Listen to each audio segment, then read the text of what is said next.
మొన్న జరిగిన అన్ని ఎగ్జామ్స్లో కూడా నేను రాశాను. నేను బేసిక్గా బీసీ-డి కమ్యూనిటీకి సంబంధించిన ఒక ఆస్పిరెంట్ నేను బేసిక్గా. సో బేసిక్ ఏంటంటే ఈ 42% రిజర్వేషన్ అనేది ఎందుకు అనేది మాకు పర్స్పెక్టివ్లో నేను బేసిక్గా మాట్లాడాలనుకుంటున్నాను. బేసిక్గా అనేది మన ఇండియన్ కాన్స్టిట్యూషన్ ఏదైతే ఉందో అది ఒక 4 పిల్లర్స్ మీద ఏర్పడి ఉంటుంది.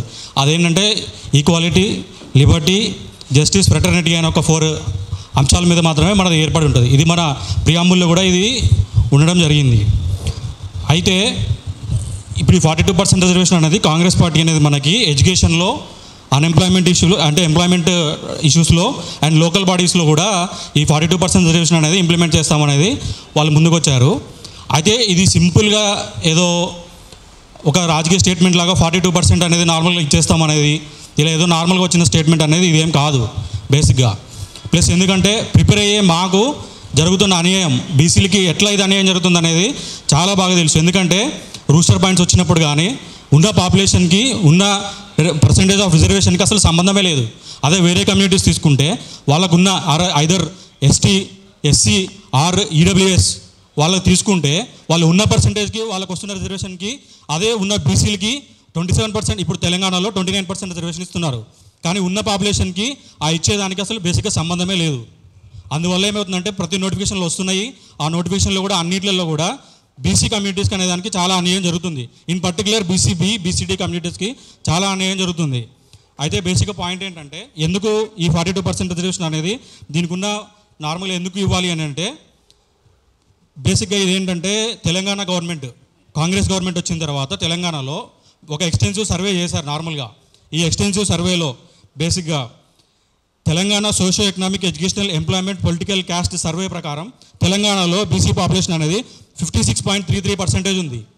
ఈ 56.33% బీసీ పాపులేషన్ ఉంది. నెక్స్ట్ ఏంటంటే కామారెడ్డి డిక్లరేషన్లో కూడా వీళ్ళు 42% రిజర్వేషన్ ఇస్తామనేది వీళ్ళు అఫీషియల్గా మెన్షన్ చేశారు. నెక్స్ట్ ఏంటంటే సోషల్ ఎకనామిక్ ఇండికేటర్స్, వేరే ఇండికేటర్స్ తీసుకున్నా కానీ, గ్రాస్ రూట్ పొలిటికల్ రియాలిటీస్ ఎన్ని చూసినా కానీ వీటన్నిటిని చూసినప్పుడు ఏంటంటే మేము వీటన్నిటికి కూడా అర్హులం.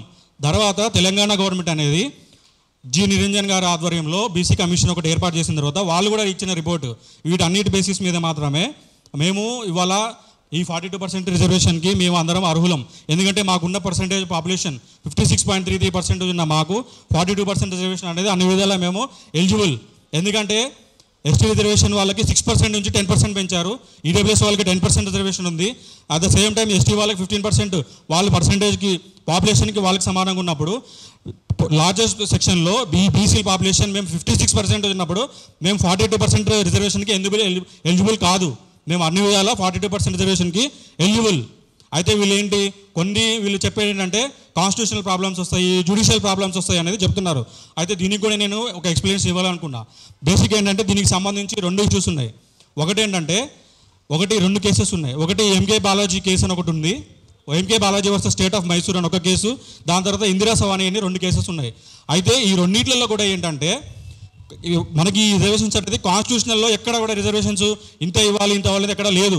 ఇది కేవలం జ్యుడిషియల్ ఇంటర్వెన్షన్ వల్ల మాత్రమే ఈ జ్యుడిషియల్ ఇంటర్వెన్షన్ ఇన్వాల్వ్ అయ్యి వాళ్ళు మాత్రమే 50% సీలింగ్ దాటకూడదు అనే ఒక పర్సెప్షన్ వాళ్ళు తీసుకొచ్చింది తప్ప కాన్స్టిట్యూషనల్లో ఎక్కడ కూడా ఈ మ్యాండేట్ అనేది ఎక్కడ లేదు. ఈ మ్యాండేట్ ఎక్కడ వాళ్ళు క్రియేట్ చేయలేదు. కాబట్టి ఈ 2 జడ్జిమెంట్స్లో కూడా ఏంటంటే ఒకవేళ పార్లమెంట్ అనేది స్ట్రాంగ్గా తీసుకొని వీళ్ళు పెట్టి, అయితే ఇంకోటి ఏంటంటే ఈ 9th షెడ్యూల్లో పెట్టడం వల్ల ఏంటంటే 1974లో జరిగిన ప్రతి జడ్జిమెంట్ కూడా ఈ 9th షెడ్యూల్లో ఒకవేళ పెడితే అది జ్యుడిషియల్ రివ్యూ కొంత వస్తుంది అనేది ఉంటుంది. కానీ సోషల్ ఇష్యూస్ వచ్చినప్పుడు మాత్రము జ్యుడిషియరీ కూడా దీంట్లో ఇన్వాల్వ్ కాదు. అందుకని ఈ 9th షెడ్యూల్లో పెట్టడం అనేది ఎందుకు మెయిన్ రీజన్ అంటే సోషల్ ఇష్యూస్ వచ్చినప్పుడు ఏవైనా సోషల్ కాస్ ఉన్నప్పుడు అవి 9th షెడ్యూల్లో పెడితే జ్యుడిషియరీ కూడా అందులో ఇన్వాల్వ్ కాదు. అందుకోసమే ఈ 9th షెడ్యూల్లో కూడా పెట్టమనేది. కాబట్టి ఈ 9th షెడ్యూల్లో పెట్టి రాబోయే నోటిఫికేషన్స్లో కూడా రాబోయే తరంలో కూడా బీసీలకి మా జనరేషన్, ఎందుకంటే మేము చాలా నష్టపోతున్నాం, అది తెలుసు మాకు పర్టికులర్గా పర్సనల్గా మేము నష్టపోతున్నాం. మా ముందు జనరేషన్ నష్టపోయి ఈ తర్వాత నష్టపోయి, ఎందుకంటే బీసీలకి రిజర్వేషన్ వచ్చింది. కానీ ఎప్పుడు మనకి 1979లో మండల్ కమిషన్ రికమెండ్ చేస్తే 1990లో వీపీ సింగ్ గవర్నమెంట్ మాత్రమే మాకు ఎడ్యుకేషనల్గా అన్ని విధాల రిజర్వేషన్ ఇచ్చింది.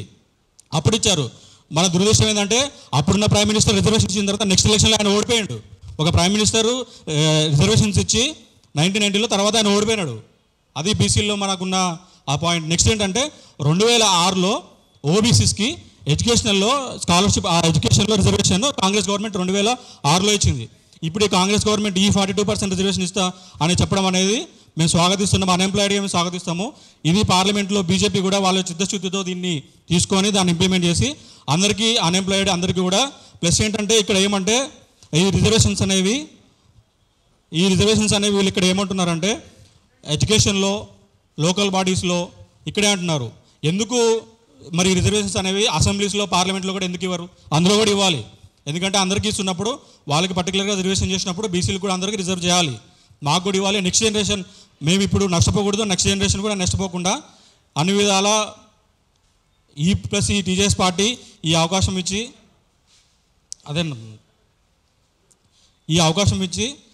మా యూత్ని కూడా అందరినీ ఏంటంటే మా అందరినీ ఎట్లా యూజ్ చేసుకోవాలనేది మీ చేతులు ఉంటే అందరినీ యూజ్ చేసుకోండి.